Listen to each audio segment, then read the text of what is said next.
Okay, so I want to add some melodic stuff here. I'm going to do it with the MIDI track. So I need to figure out what pitches are going to work best with this vocal thing that's happening. So let's start with this first vocalization. Let's turn my metronome off. I'm going to quickly get rid of my changes here because I don't actually want those. Those were just for demonstration. I'll leave that one at 128 just so that we know to launch it at 128.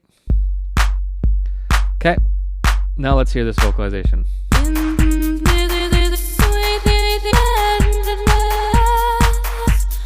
Okay, so I need to find some pitches that will work well with that. Now, I'm not going to go over how harmony works in its entirety in this session, but I am going to show you a trick to figure out what's going to work well with that. Here's how I'm going to do it. I need to add in a MIDI track. So Command Shift T. Command T makes an audio track. Shift T makes a MIDI track. I'm going to drag this one all the way left. And let's call this harmony for now. Maybe I'll call it something better later. Now, what pitches are these? I need to figure out what pitches those are in order to find notes that'll work well with it. So let's put an instrument on this MIDI track. Let's put, I don't know, maybe accordion, calliope. Just something generic here.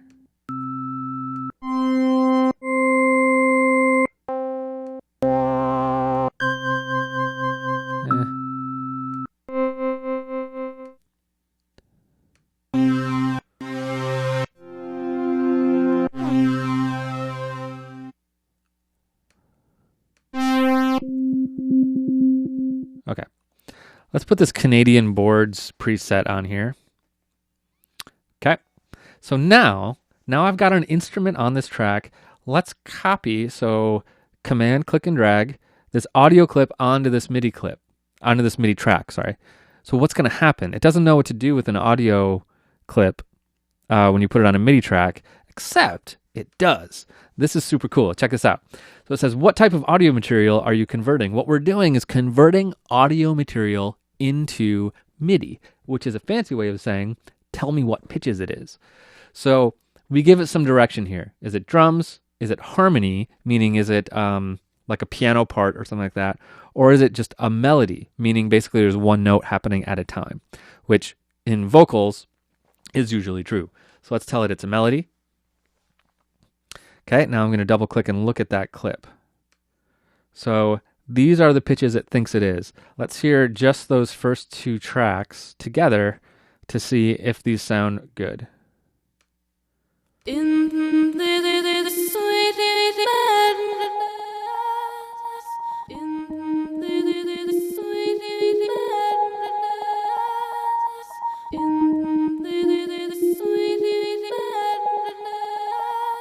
Okay, that's kind of cool. It works pretty well. There are some notes I could touch up, but I kind of like it. So now that we know what pitches the vocals are doing, I'm going to zoom in this way now and have a look at it. Looks like we're in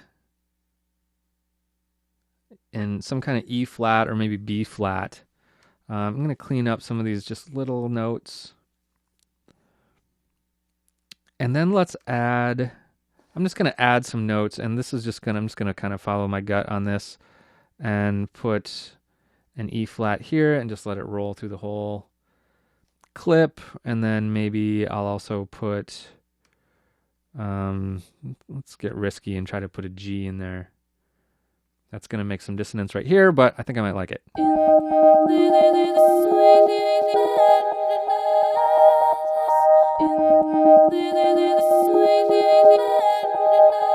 It's dissonant here, but that's kind of fun.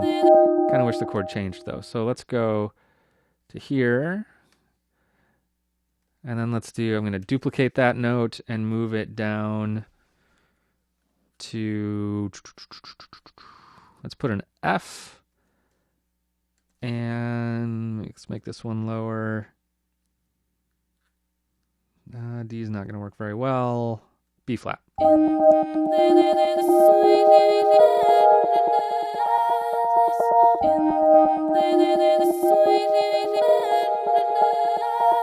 Okay, that works great, except I'm going to get rid of that note. Okay, let's call that good. So now we've got some harmony notes that I've put in.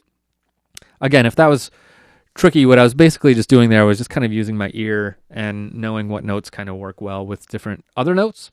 So that can take some experimentation to really get that, to get good at finding stuff that works well. So now that I have that, let's add another harmony part. So I'm going to go Shift Command T, and let's add in, I don't know, let's go to sampler. Let's do, I could maybe do a pad. I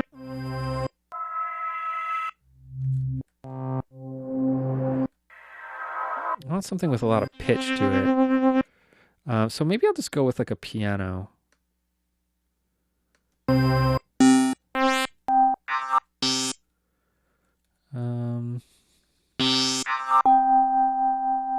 That's kind of nice. Let's throw this kind of bell piano on there. So now I'm going to duplicate the same track on here again, but I'm going to change the MIDI notes.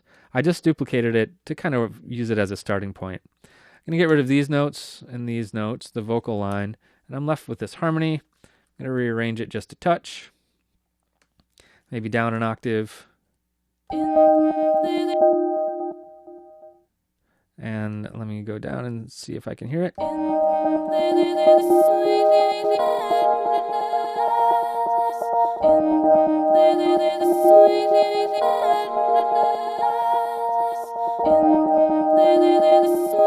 Okay, that's kind of cool. Let's add a bass line. So another MIDI track. And I'm going to copy this MIDI clip over and use it as my starting point.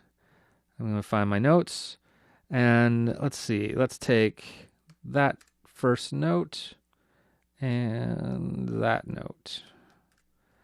But I'm going to move them down. Remember, Shift down arrow is the octave. And let's see if we can find a good quick bass line.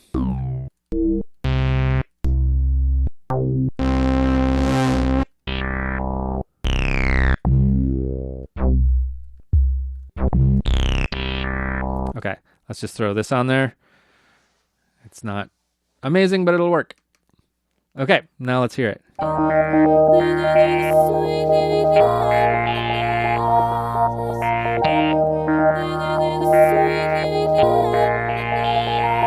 Okay, that's kind of interesting. Now, let's look at adding some of our other stuff back in. So I'm going to stop everything, turn the rest of my tracks on, and let's just start it one by one. So let's add in, okay, so let's just start with our keys.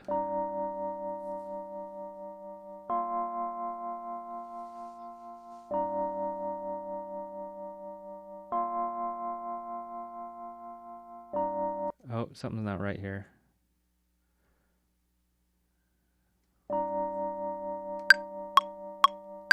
Oh, I see what's not right.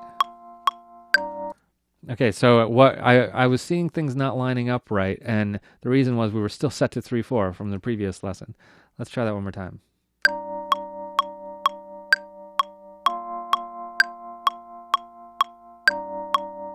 Okay, that looks good. Let's add in our harmony.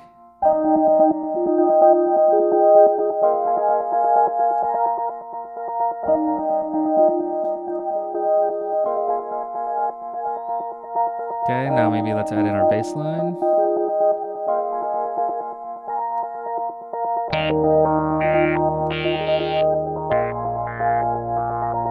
Kick.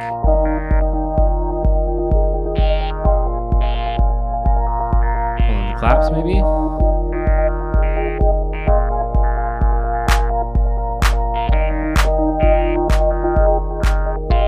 And then let's add in our vocal line and just see what happens.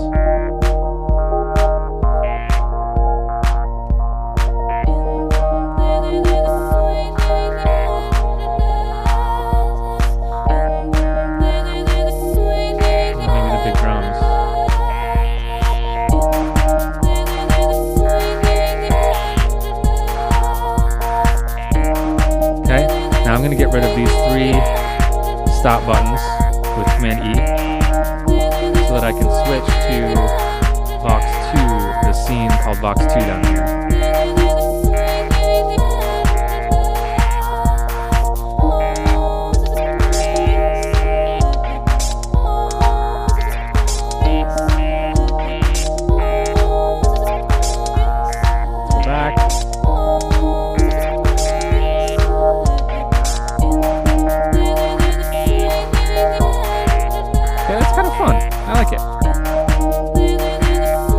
Apart maybe a little bit. And pull out some of these sounds. Bassline. Harmony.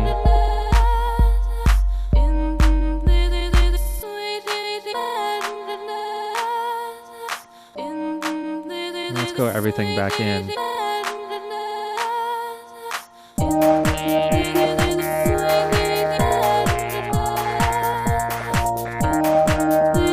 Okay, it's not a bad start. So we added a lot of material to that, a lot of those harmonies. The main thing to take away from this is that when you set up a MIDI track, put an instrument on it, and then drag an audio file to it, it can try to analyze the pitches for you, which can give you a really good starting point for building your harmonies off of it. Because in a case like this, it works great.